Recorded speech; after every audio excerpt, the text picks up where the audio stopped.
Twitter is totes over Noah and Mokgadi's undying storyline. Viewers of Scheme Som are totally over Noah and his criminal mind tendencies and want his mother to wake up to the fact that her child is not an angel.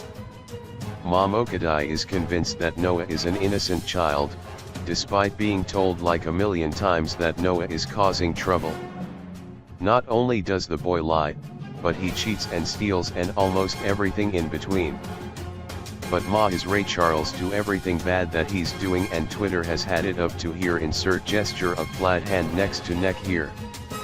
They also feel the storyline has been dragging for decades and they just want the truth about Noah to be revealed. They even brought memes to help their request.